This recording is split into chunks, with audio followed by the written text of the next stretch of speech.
আজকের যে সত্যি ঘটনাটা শুরু করছি সেটা রাজস্থানের শ্রীগঙ্গানগরের প্রেমনগর নামের একটা সুন্দর কলোনি।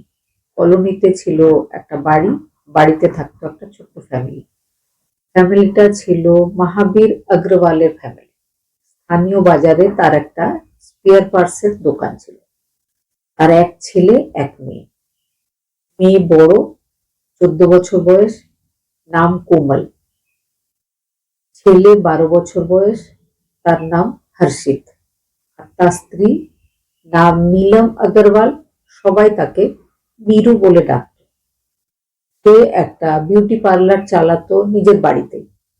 বাড়িতে যতটা না কাজ করত তার থেকে অনেক অনেক বেশি কাজ সে করত বাইরে গিয়ে।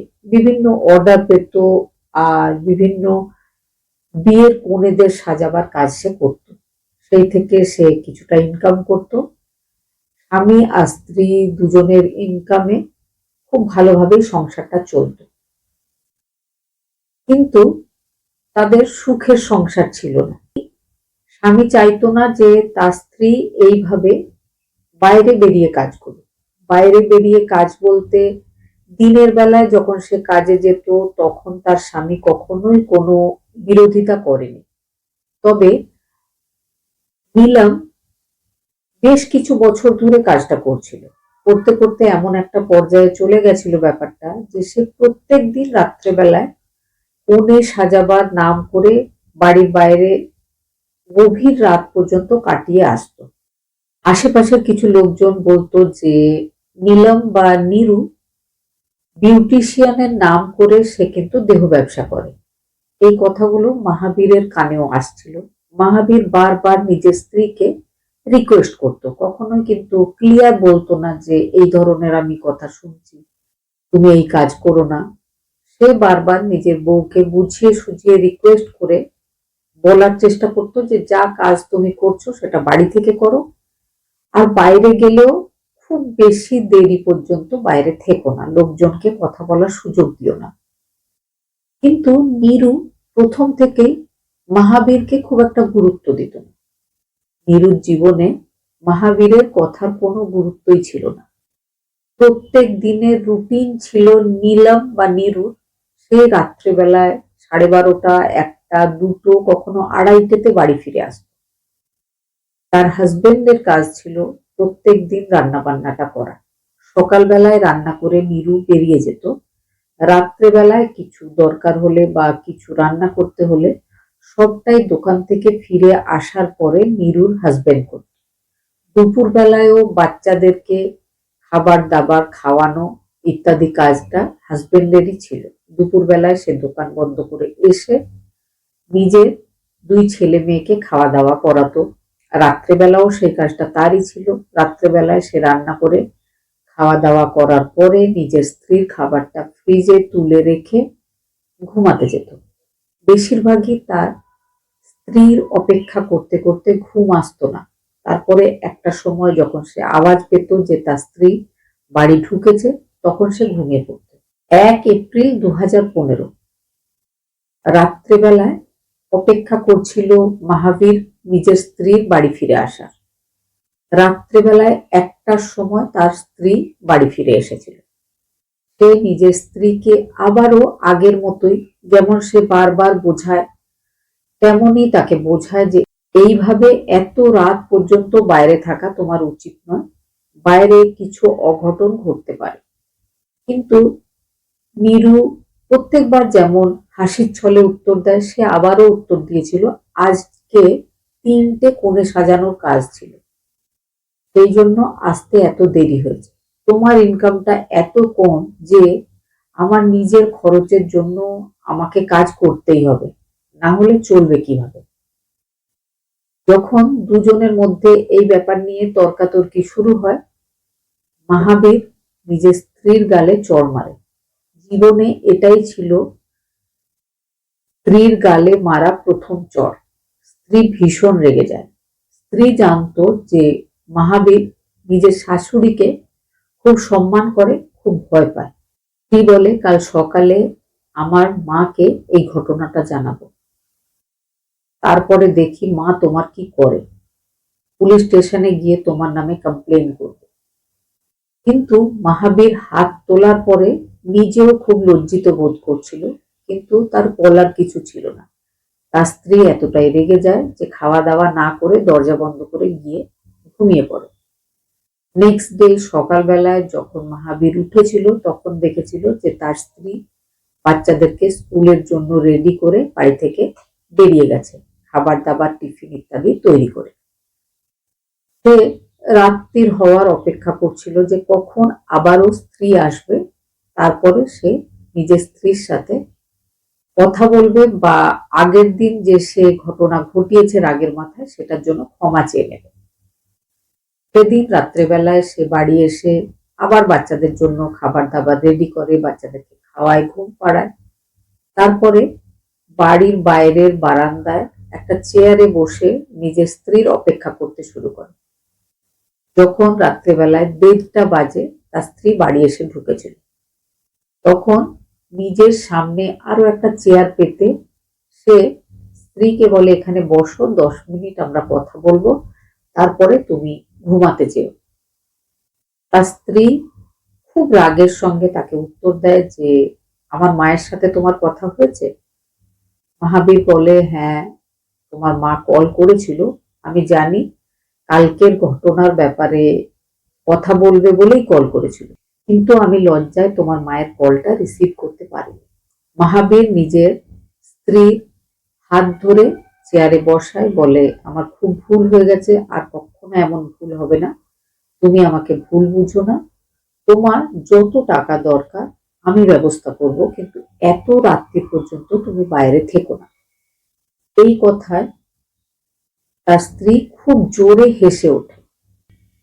তখন ওই শান্ত মাহাবীর এতটাই রেগে গেছিল যে নিজেকে ধরে রাখতে পারেনি। স্ত্রী চেয়ারে বসেছিল, স্ত্রীর গলায় ছিল ওড়না, সে চেয়ারের পেছন দিকে গিয়ে ওড়নাটাকে টাইট করে গলায় ফাঁস লাগিয়ে স্ত্রীকে শেষ করে ফেলে। তারপরে স্ত্রীর বডিটাকে টানতে টানতে নিজেদের স্টোর রুমে নিয়ে গিয়ে বন্ধ করে দেয়। তারপরে নিজের বিছানায় শুয়ে পড়ে, সকাল হওয়ার অপেক্ষা করে, খাবার তৈরি করে, বাচ্চাদেরকে খাবার খাওয়ায়, টিফিন দেয়, তাদেরকে স্কুলে দিয়ে আসে। নিজে চলে যায় বাজারে, সেখান থেকে একটা শক্ত লোহার কাটার জিনিস কিনে নিয়ে আসে। আসার পরে আবারও সেই স্টোর রুমে গিয়ে নিজের স্ত্রীর শরীরের কিছু ভাগ করে, আবার স্টোর রুমের দরজা বন্ধ করে আবার কিন্তু স্বাভাবিক জীবন। বাচ্চারা ফিরে আসে, বাচ্চাদের জন্য খাবার তৈরি করে, খাবার খাওয়ায়। এইভাবে সেই দিনটা কাটে। আবার নেক্সট ডে সেম রুটিন। ইতিমধ্যেই বাচ্চারা বারবার বাবাকে জানতে চেয়েছে যে মা কোথায়। বাবা বাচ্চাদেরকে একটা কথাই উত্তর দিয়েছে যে তোমাদের মা বিউটি পার্লারের কিছু জিনিস কিনতে বাইরে অন্য শহরে গেছে। তো বাচ্চাদের প্রশ্ন, এর আগে তো মা কখনোই অন্য শহরে কিছু কিনতে যায় না, এতক্ষণ বাড়ি আসে না, এমনটাও হয় না। ইতিমধ্যেই বারবার চম্পা দেবী, নীরু বা নিলামের যে মা, তিনি কল করছেন নিজের জামাইকে নিজের মেয়ের ফোনে। মেয়ের ফোন সবসময় সুইচ অফ। জামাইয়ের সাথে কথা হয়, জামাই বলে যে আপনাদের মেয়ে বাইরে কিছু জিনিস কিনতে গেছে, সে কি করে কি করে না তার খবর আমি রাখি না, কারণ আপনাদের মেয়ে আমাকে কথা বলার যোগ্য বলেই মনে করে না, আমি তার ব্যাপারে কিভাবে জানবো। 3 তারিখ, 4 তারিখ, 5 তারিখ এইভাবেই কাটছিল। নীরুর মা চম্পা দেবীর নিজের ভাই অমিত अग्रवालকে পাঠিয়েছিল পাঞ্জাব থেকে রাজস্থানে, নিজের মেয়ের যেখানে বাড়ি সেখানে। সেখানে একটা পুলিশ স্টেশনে গিয়ে মিসিং কমপ্লেন করা হয় নীরু বা নীলম আগরওয়ালের। পুলিশ টিম তদন্ত করার জন্য বা নীরুর হাজবেন্ডের কাছে জিজ্ঞাসাবাদ করার জন্য আসছিল। এমন সময় বাড়ির কাছে এসেই দেখে তারা প্রচন্ড দুর্গন্ধ বাড়িতে বেরোচ্ছে। মাহাবীরের দোকানে গিয়ে মাহাবীরকে অ্যারেস্ট করা হয়।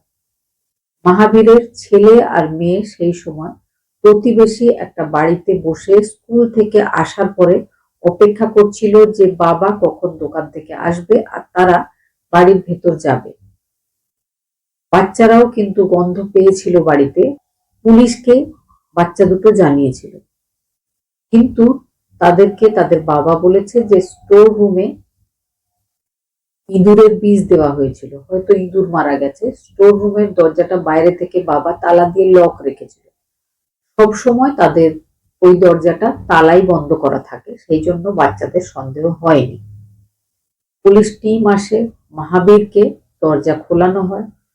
মাহাবীর ভেতরে ঢোকে, স্টোর রুমের দরজা খুলে দেয়। স্টোর রুমের বিভৎস অবস্থা, 8টা ভাগে ভাগ করা অবস্থায় পড়ে রয়েছে মাহাবীরের স্ত্রী নীরুর দেহ। 2 তারিখ রাত 2টোর পর ঘটনাটা ঘটেছিল। 6 তারিখ পুলিশ বডিটাকে উদ্ধার করেছিল। বডিটাকে ফরেন্সিক বিভিন্ন টেস্টের জন্য পুলিশ ল্যাবে পাঠিয়ে দিয়েছিল। মাহাবীর অ্যারেস্ট হয়েছিল, শুরু হয়েছিল জিজ্ঞাসাবাদ। মাহাবীরের যে পুরো ফ্যামিলির লোকজন, তারা সবাই পাঞ্জাবে থাকতো। তাদের সবার উপরে নীরু বা নীলমের মা চম্পা দেবী কেস করেছিল যে তারা বিয়ের পর থেকেই তার মেয়েকে জ্বালাতন করত, আর তারা সবাই মিলে তাদের মেয়ের সাথে এই ঘটনা ঘটিয়েছে। কিন্তু পরবর্তীকালে কিছুদিন পর বিভিন্ন রকম জিজ্ঞাসাবাদের পর, পুলিশের তদন্তর পর শুধু মাহাবীরকেই পুলিশ কাস্টাডিতে রাখে আর বাকিদেরকে ছাড় দিয়েছিল। মাহাবীরের সঙ্গে জিজ্ঞাসাবাদের পরে বা প্রতিবেশীদের সাথে জিজ্ঞাসাবাদের পরে যে ব্যাপারটা জানতে পারে পুলিশ টিম, সেটা হচ্ছে মাহাবীর আর নীলামের বিয়ের বয়স হয়েছিল 16 বছর। তাদের 14 বছরের মেয়ে আর 13 বছরের ছেলে ছিল। স্বামী স্ত্রী দুজনেই, নীরু আর মাহাবীর দুজনেই পাঞ্জাবের ফতেহগড় সাহেব জেলার গোবিন্দগড় নামের একটা জায়গার বাসিন্দা। শিবদয়াল अग्रवाल একজন লোহা ব্যবসায়ী, ছোটখাটো লোহা ব্যবসায়ী। তার মেয়ে নীরু अग्रवाल যখন 18 বছর বয়স হয়, তিনি তার জন্য একটা সুপাত্র খুঁজছিলেন। পাত্রের খোঁজ করতে গিয়ে স্থানীয় বিশাল একজন ব্যবসায়ী, নাম খুশিরাম। খুশিরামের ছোট ছেলে, বয়স 35 বছর, নাম মাহাবীর।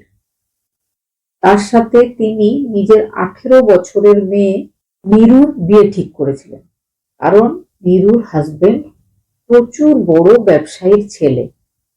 তবে নীরুর সাথে তার বয়সের যে পার্থক্য, সেটা ছিল প্রায় 17 বছরের।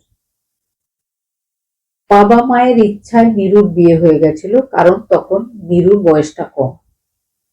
নীরুর বিয়ে হয়ে যায়, হাজবেন্ড নীরুকে মাথায় তুলে রাখতো, কারণ অল্প বয়সী মেয়ে নীরু। ধীরে ধীরে একটা সময়ে নীরুর প্রথম মেয়ে হয়, তারপর ছেলে হয়। নীরু কোনোভাবেই চাইছিল না যে শ্বশুর বাড়িতে থাকবে। সে একজন স্বাধীন চেতা মনোভাবের মেয়ে ছিল। শ্বশুর বাড়ির লোকজনরাও তাকে পছন্দ করত না। কারণে অকারণে নীরু শ্বশুর বাড়িতে ঝামেলা করত। ঝামেলাটা এই পর্যায়ে পৌঁছেছিল যে ব্যবসা থেকেও একসময় মাহাবীরের বাবা খুশিরাম বের করে দিয়েছিল।